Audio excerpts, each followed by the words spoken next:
Olá, tudo bem?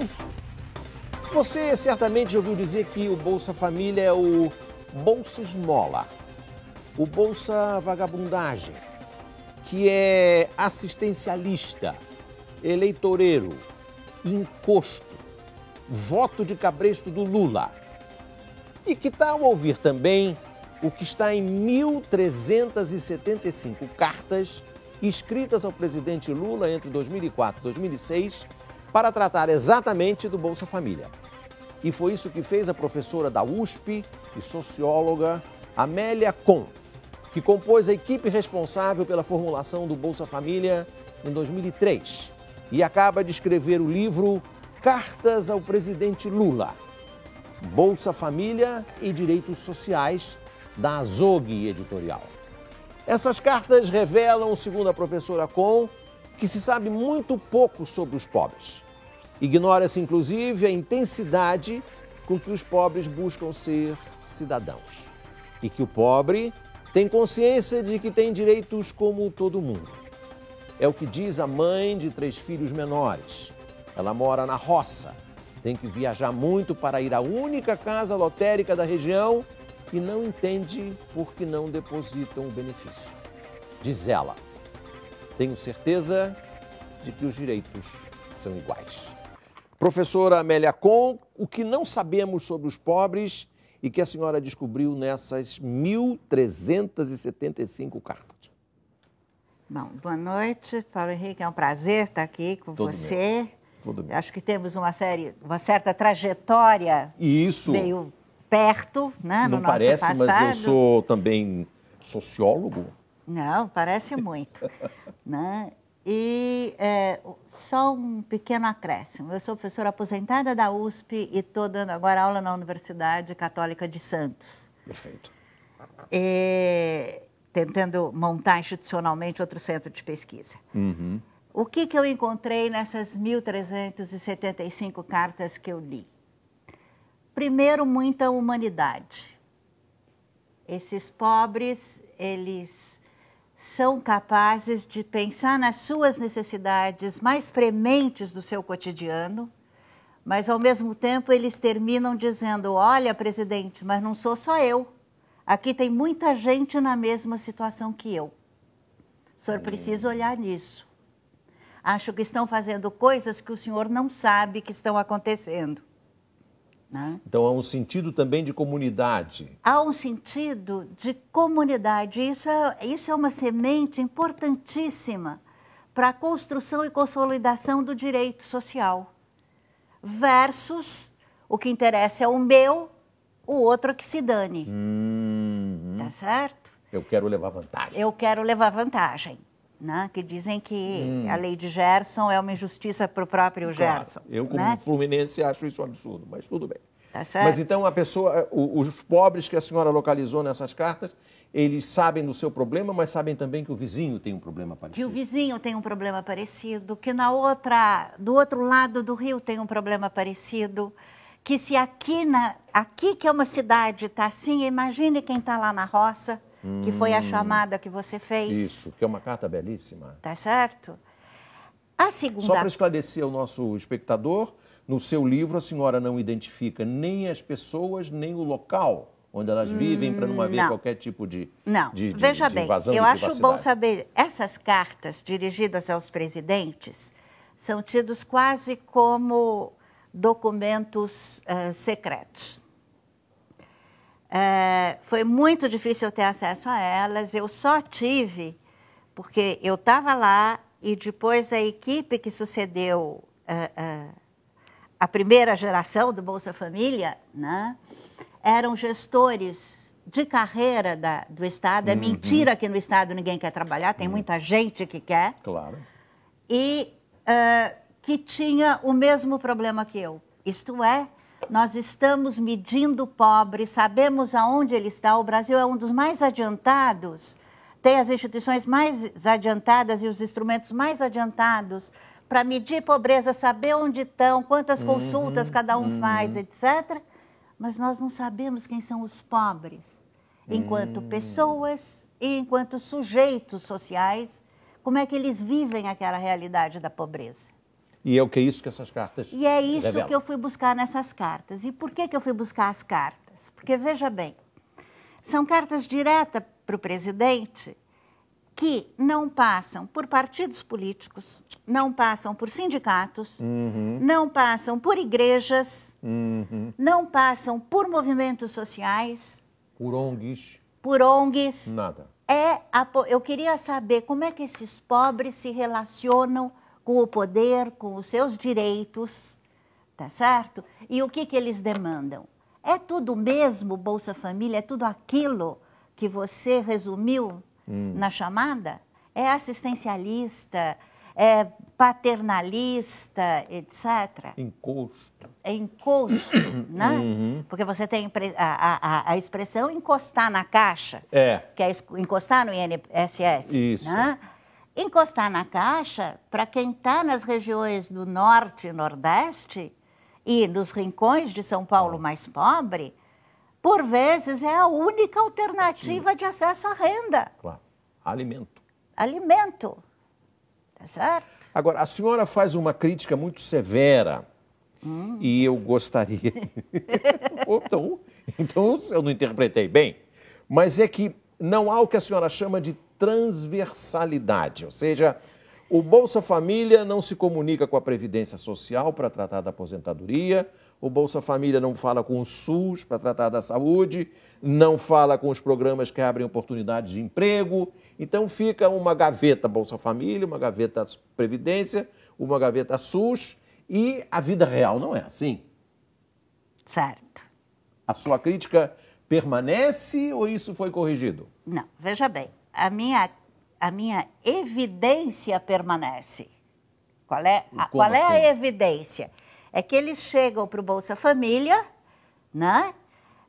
E por que eles querem o Bolsa Família? Primeiro, é bom dizer o seguinte, são cartas de pessoas escritas de 2004 a 2006, que queriam entrar para o Bolsa Família ou não sabiam porque tinham sido desligados do programa. Família. Exatamente. Né? O que é que eu fiz? Normalmente, nós da academia retalhamos os documentos desses sujeitos sociais. Olha, fulano falou sobre saúde numa página, fulano falou sobre trabalho noutra página. Eu trouxe as cartas quase que na íntegra, eu só omiti os dados para não identificação. Claro. Né?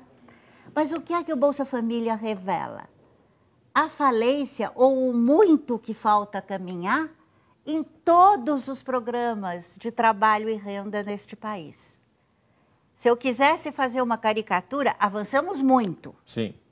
Porém, o Bolsa Família revela, essas cartas revelam a falência das outras políticas sociais. Por quê? Porque querem o Bolsa Família para comprar remédio, para poder transferir ou levar o seu parente para fazer uma cirurgia na outra cidade, porque o SUS devia pagar e não paga. Sei. Porque não tem trabalho e não tem acesso à renda. Quando eu estava lá em 2003, 2004, no interior do Piauí, uma família podia receber ao todo até R$ 95. Sim. Somando os benefícios, claro. As frações do Bolsa Família. Isto representava, Paulo Henrique, o que essa família não receberia em dinheiro monetário durante um ano fazendo bico, porque lá não tem trabalho. Sim, pode arregalar o olho. Dado de 2004. Então, o Bolsa Família, ele está... Mas esse valor foi corrigido? Não, o valor foi corrigido. Eu só estou querendo te dizer qual é agora o impacto disso. A média é hoje... 300 e pouco, né? Eu só estou querendo te dizer o impacto de um programa como esse, né? O impacto de quando você monetariza, isto é, está chegando dinheiro nos municípios pobres. Aquela coisa que era a troca, né? Eu te dou o leite, você me dá o pão, tá certo? O escambo, né? Agora está chegando dinheiro lá. Dinheiro de verdade. Dinamizando a economia, as economias locais. Para o bem e para o mal, porque vai ter quem tem mais capital, é mais poderoso, que se aproveite, né? Vai se aproveitar. Agora, você falou, por que eu sou crítica, e por que eu falei na evidência, né? Eu acho que nós temos um problema, que é um problema estrutural e que nós temos que andar com paciência, mas perseverança. Todas as políticas sociais no Brasil são políticas descentralizadas. Então, quem executa a política é o município. Sim. Tá certo? Quem faz o cadastro é o município. Quem faz o cadastro é o município, quem presta serviços de saúde, de educação, etc., Quem é o diz município. Se pode entrar ou não pode entrar também é o município? Não, o município ele tem uma cota baseada na taxa de pobreza que ele apresenta medido Sim. pelo IBGE, né? Conforme a quantidade de famílias, faz-se a Caixa Econômica Federal roda o programa e aí ela elege. Tá. Tá? Mas isso eu preciso ter cadastro de boa qualidade. Sim. O governo federal dá um incentivo para os municípios terem este cadastro, tá? De boa qualidade. Sim. Porém, há aqueles gestores locais que falam este sim, aqueles não. Quer dizer que o poder do coronel local continua? O poder do coronel local, por isso que eu termino, o último capítulo se chama A Peleja entre o Novo e o Velho. Exatamente. Tá certo? O Bolsa Família, as políticas sociais desse período mais recente... A peleja do novo e do velho. Elas estão modernizando essas políticas. Não obstante, esse Brasil tem quase 6.000 municípios. Claro. Tá certo? E há município de tudo quanto é jeito. Então eu vou me permitir, já que estamos falando de uma professora de sociologia, recuperar aqui.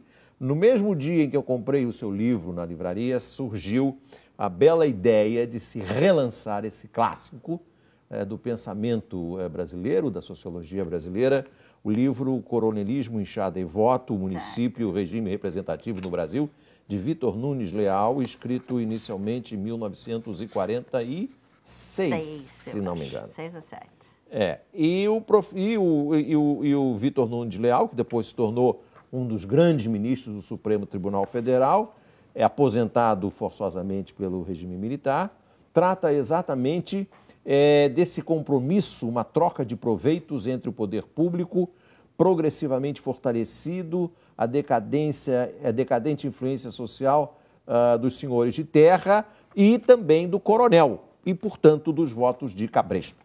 O que mudou entre esse livro e esse livro? Aí? Eu acho que mudou muito, Paulo Henrique. O primeiro capítulo é por que esses indivíduos, esses sujeitos escrevem para o Lula. Sim. Por quê? Como eu também fui ledora e formada na mesma geração que você, li o Coronelismo, Enxada e Voto, eu falei, estamos falando dos rincões do país, de norte a sul, portanto é mais fácil escrever para o presidente. Qual foi a minha surpresa? Escrever para o Lula é o último recurso. Eles já passaram por todas as etapas para ter informação e poder se cadastrar no Bolsa Família. Então, primeiro, eles passaram pela Secretaria de Assistência Social, passaram pela Secretaria de Saúde, foram na Assembleia. Teve caso de gente que foi ao Ministério Público, porém mandava cartas sem remetente, porque falou, se eu for identificado, aí é que eu não vou receber nada mesmo, certo? Então, esses sujeitos conhecem os seus direitos, conhecem os passos que têm que ser dados e fala, presidente, o senhor é a lei. O senhor é a lei. Se o senhor não conseguir, ninguém mais consegue. Porque, como diz uma epígrafe, eu estou de canela seca de ir atrás, de tanto procurar os meus direitos e de tanto Agora, bater ao mesmo tempo, fechada. o seu livro faz uma outra crítica importante, que é o sistema burocrático, essa teia de documentos e papéis para que o sujeito possa entrar no Bolsa Família. Pois é. Aí fica todo mundo de canela seca. Aí fica todo... Veja bem... Ou não? Ou melhorou? Não, eu acho que melhorou muito, porque o que você precisa é ter identidade, né? certidão de nascimento dos filhos, tá certo? E a renda é uma renda declarada, tá certo? Bom, o que é que não melhorou? Né? É que você tem um Estado brasileiro que o Vitor Nunes coloca, né? Que o Raimundo Fauro coloca. Sim, né? Os donos do poder. Os donos do poder, que é um Estado patrimonialista, cada um é dono do seu pedaço, Sim. burocratizado, etc. Né? No que é que isto vai dar? Isto vai dar no fato de que o governo central, nacional, tem muito poucos instrumentos para poder agilizar esse processo na ponta. Lá na ponta, lá no município. Lá na ponta. Lá na roça. Porque quem faz as instituições são as pessoas. Não é porque eu dito uma norma técnica em Brasília, tá certo? E falar, modernize-se, Paulo Henrique, atenda bem essa população, Sim. que você que aprendeu que não é para atender bem, né? Que todos os direitos sociais são favores, vai do dia para a noite atender bem. Mas como é que... Não tem como acabar com essa... Ou melhor, não tem como fazer essa transversalidade. Ou seja, essa ligação entre Bolsa Família, saúde e previdência. Não dá para a presidenta Dilma chamar numa sala e dizer assim, Tereza Campelo, Padilha da Saúde e Garibaldi da Previdência. Vamos trabalhar juntos? Eles até podem trabalhar junto. A máquina não trabalha. Um conhece o outro, aqui é o Padilha, aqui é a Tereza Campelo. Se amam, tem uma Câmara de Política Social, já tinha na época do Lula, Sim. Tá certo? Mas a máquina, a lógica da máquina do Estado não é essa. Então você tem competição por recursos, tá certo? Você tem competição por espaço, você tem políticas que têm visibilidade política e outras que não. Eu sempre gosto de dar um exemplo. Pois não. Se eu cubro, por exemplo, um bairro inteiro com Bolsa Família, isso dá uma baita visibilidade, né? Mas, se eu, antes da epidemia da dengue no Rio, sou eficiente e combato a dengue e não tem epidemia, quem é que vai acreditar? Que poderia ter tido. Que poderia ter tido. Que eu trabalhei bem. Claro. Não é? Não tem visibilidade. Se eu faço uma política de moradia, tem visibilidade. Política de saneamento não tem. Não é? Está tudo debaixo da terra. Não é isso? Então, você tem essas competições. Os esforços, o primeiro esforço do Bolsa Família que segue hoje é o do cadastro único, porque o que se herdou foram bases de dados das populações pobres que não se conversavam. E isso foi um cadastro esforço que vem desde lá do Bolsa Escola, do Bolsa Alimentação, do Auxílio Gás, sim, etc. Sim. Tá certo? Esses cadastros não se conversavam, porque a saúde interessava quem tinha até 3 filhos. Então, se tinha mais, eu não cadastrava os outros, né? O outro interessava todo mundo, mas quem ia até 10 anos. Mas, professora, vamos... Eu tive aqui recentemente o prazer de entrevistar a ministra Tereza Campelo. E falamos sobre o cadastro único, que é o grande patrimônio político que o Brasil tem, que é reunir estamos falando de 14, 15 milhões de famílias atendidas no Bolsa Família. Vezes 4 pessoas, são 60 milhões de pessoas. Certo. Então, é uma experiência, não é mais um projeto, é um programa de intervenção na questão econômica, na questão social, bem sucedido. Muito bem. Esse cadastro único, ele não pode ser a matriz dessa ligação entre as diferentes instituições, tipo saúde, previdência e... Todos os esforços vão nesse sentido, que ele seja uma matriz. Agora eu vou te contar uma historinha. A ideia inicial do programa Bolsa Família, porque ele tem condicionalidades. As famílias têm que levar os filhos no posto de saúde e manter os filhos na escola. Claro, e as crianças têm que ficar 85% das aulas. O que é um absurdo, porque o MEC exige para a criança normal 75%, nós perdemos. Tá certo? Depois a gente pode tratar disso. Por que é 85% de frequência e não de 70%? Porque pobre Não gosta de filho na escola? Pobre tem que ficar mais na escola. É. Bom, a ideia é que o Bolsa Família fosse, primeiro, o germe do Programa de Renda Básica da Cidadania, tá certo? Tanto que a ideia do senador Suplicy. Tanto que a secretaria, dentro do Ministério do Desenvolvimento Social do Bolsa Família, chama Secretaria Nacional de Renda da Cidadania, não chama Secretaria do Bolsa Família, tá certo? E, em segundo lugar, que ele fosse um programa transversal, no seguinte sentido: as condicionalidades, o não cumprimento de condicionalidade não é para punir a família. Porque quando o Lula ganhou, o Banco Mundial estava feliz da vida, queria financiar, etc. Mas o Banco Mundial chega com você com o pacote pronto, ó, você vai fazer assim. E eu fui encarregada de financiar, de negociar com o Banco Mundial, falei, não vou fazer assim. E eles entenderam quando eu falei, eu não vou colocar chip em orelha de pobre, que é o que vocês fazem no México, na Colômbia, no Chile. Por que chip em orelha de pobre? Porque eles queriam monitorar os pobres para saber se eles se comportavam direito. Senão, desligava do programa. E a proposta do programa era o seguinte, não. Se aquela família não está cumprindo a frequência escolar ou não está levando as crianças para a creche, tomar vacina ou ir para tomar vacina, etc., o problema não é da família. O problema, fundamentalmente, são das políticas públicas locais. É do administrador público. É do administrador público. Então, as condicionalidades... O Banco Mundial queria punir o pobre. Queria punir o pobre. E a senhora queria ficar de olho no prefeito ou... Eu queria ficar de olho no prefeito e que as políticas funcionassem. Claro. Eu e toda a equipe que estava lá. Tá certo? Entendi. Por quê?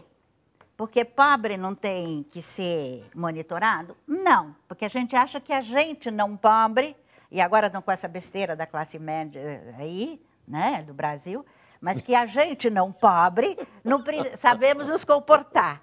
Você ri, né? E que os pobres não sabem se comportar. Mas vamos conversar sobre isso. E que os pobres não sabem se comportar. Então vamos ensiná-los. Nós, donos da verdade, vamos ensiná-los. Claro. Por isso que eu fui na fonte. E falei, eles têm o saber deles. Pobre não gosta de ter filho doente, não gosta de ter filho analfabeto. Não. E sabe que educação e saúde são importantes. Como diz o Lula, pobre quer que o filho seja engenheiro, né? Quer que o filho seja engenheiro. Não quer que seja pedreiro. Tá certo? Então, a transversalidade seria o seguinte, olha, já que o Bolsa Família vai dar muito dinheiro para o município, não vai dar para o prefeito, vai dar para o município, porque o primeiro benefício de um programa social, fora o benefício de prestação continuada e tal, mas de um programa social que vai direto para o beneficiário, não passa por nenhum fundo. Não. Tá certo? O dinheiro vai direto para a conta do beneficiário, quer dizer, não é o prefeito que dá na mão... Que dá na mão dele. Aí já não é um cabresto. Aí já não é o cabresto. Pode ser do seguinte, eu posso mentir dado. Vamos falar disso daqui a pouco. O tema da nossa conversa, e as cartas tratam disso, é o Bolsa Família e os direitos sociais. Professora, nós estávamos falando da sua batalha com o Banco Mundial chegou aqui, logo o presidente Lula foi eleito em 2002, com um pacote pronto, queria botar chip na orelha do pobre, não é isso? Isso. E a senhora não gostou dessa ideia, não, né? Nem eu, nem minha equipe. Nem a sua equipe. A gente falava, num governo do presidente Lula não se faz isso, nós vamos fazer de forma diferente, né? Quem tem que ter a responsabilidade pela execução do programa... É o poder público. É o poder público. E para isso ele precisa ser público. Claro. Tá certo? Agora, uma das coisas que eu acho interessante, Paulo Henrique, é o seguinte. Quando eu fui ver, porque daí já começou, o André Singer fez um trabalho sobre, e batizou de lulismo, as novas bases sociais. Isso, né, entrevistamos aqui o André também. E tal. Eu falei, meu Deus do céu, lulismo, populismo, assistencialismo, etc. Né? Eu acho que um dos grandes achados é que é o seguinte, o Lula, com toda a empatia dele, etc., que podia facilmente resvalar para o populismo. Sim, e para a demagogia. E para a demagogia, para esses sujeitos sociais, ele não é o presidente para os pobres, como foi o Getúlio, por exemplo. Pai dos pobres. pai dos pobres. Getúlio era o pai dos pobres. Ou para os pobres. Ele era o presidente que sabia onde estava e reconhecia os pobres. Ele era, portanto, um presidente pobre. Ele que era, foi pobre. primeiro, um presidente que foi pobre, um presidente que fome. passou fome e um presidente que olhava e enxergava os pobres. Porque quando eu te falei que a gente mede muito bem, a gente olha os pobres, mas não enxerga. Tá certo? Esta econometria, ela é muito boa, muito importante, mas ela é muito limitada. Ela tem que ser um meio, não um fim. Porque eu não vou ter uma política de distribuição de renda, de uma sociedade mais democrática, que as pessoas busquem os seus direitos, se eu não der autonomia para esses indivíduos. E aqui eles mostraram que eles têm. Tem? Tem. Eles erguem a cabeça e eles falam... Reclamam e falam, presidente, eu votei no senhor e não estou falando isso para lhe badalar, não é essa a expressão que eles usam, mas vamos lá. Bajular. Certo? Mas o senhor tem que dar um jeito nisso, tá certo? Porque isso é meu direito. Ou mamãe, eu estou buscando o meu direito. Meu direito não, o direito das minhas filhas. Que é o direito das filhas do meu vizinho. Que é o direito das filhas do meu vizinho. Tá certo? Quer dizer, que, então, que nesse sentido o Lula não é o coronel do Vitor Nunes Leal. Não é o coronel. Nem é o Getúlio Vargas do populismo. Nem é o Getúlio Eu te diria, Vargas. se alguém queria... Se o Getúlio é populista, a gente pode conversar de novo numa outra circunstância, professora. Sim, senhor. Porque eu sou um trabalhista histórico. Desculpa. Trabalhista histórico. Eu sou carioca e temos lá Tá vínculos. certo, tá certo. Agora, outra questão. A senhora não gosta dessa história de classe média? Que a classe média não está subindo, não, 40 milhões de não brasileiros que ascenderam à classe média. Veja bem, é que você achar que essa ascensão, os indivíduos mudaram de classe. Eles mudaram de um extrato de renda. E quando se fala, eu estou falando em dados agregados, quando se fala que eu preciso ter 2 salários mínimos para ter classe média, não sou eu individualmente, ou você. É uma renda familiar. Então, é uma renda per capita. 2 salários mínimos dá o quê? 300? Não chega a 300. Será que uma pessoa que ganha... Mais, né? Não, per capita, em 4 pessoas. Desculpe. Dividido por 4. Tá. Vocês tiveram a entrevista aí sobre o show do Elvis. Pagar R$20 não é pouco. Né? Será que isso é classe média? Porque o que identifica uma classe? O pertencimento, a capacidade de você se identificar com outros. E não um nível de consumo que hoje eu tenho e amanhã eu não tenho. Essa a grande reivindicação nessas cartas. Presidente, eu quero trabalho. Uma ajuda, ela se acaba. Sim, porque o Bolsa Família é precário. O Bolsa Família não é direito. Um dia eu posso sair de lá. Não só eu posso sair, como ele não é direito, ele não está na Constituição. Pode vir um governo e falar, acabou o Bolsa Família. Vai precisar ter coragem. Porque eu acho que a sociedade... Ter muita coragem. Eu acho que a sociedade já se apropriou do Bolsa Família. Tá certo? Mas... O candidato de oposição em 2010, o Serra, disse que ia dobrar o Bolsa Família. Pois é. Né? Imagina. Agora, não é um direito. Numa crise econômica mais forte, uma restrição aí fiscal... Vem um economista desse aí de Veio Chicago. Veio um economista desse. Não precisa de Chicago, nós temos os nossos. Tem muito. Temos muitos os nossos. Tem. Tá certo?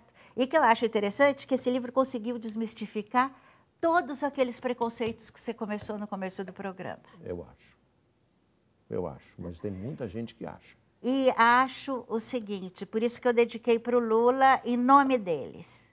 O que mais me deixou satisfeita foi que eu trouxe voz para esses atores que não têm voz, não têm presença, estão isolados no mundo e invisíveis. Para o presidente Lula, na certeza de ser esta a vontade dos autores das cartas.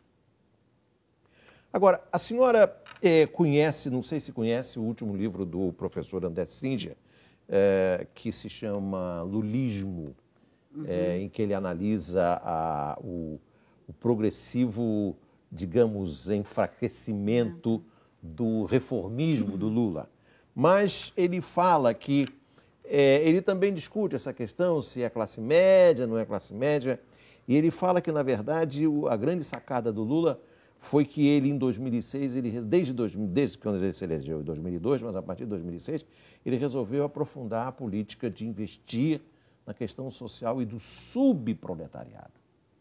Aqueles que ganham até 2 salários mínimos, que compõem quase a metade da população brasileira. Então, nós estamos falando desse universo aqui, de certa maneira. Desse universo, exatamente. E a aspiração deles, na sua opinião, é emprego. Não é na minha opinião, é na deles. É na deles. É eles que dizem isso. Tem uma epígrafe que fala isso, do livro. O que eu quero é trabalho, porque a ajuda, ela acaba. Mas aqui não tem trabalho.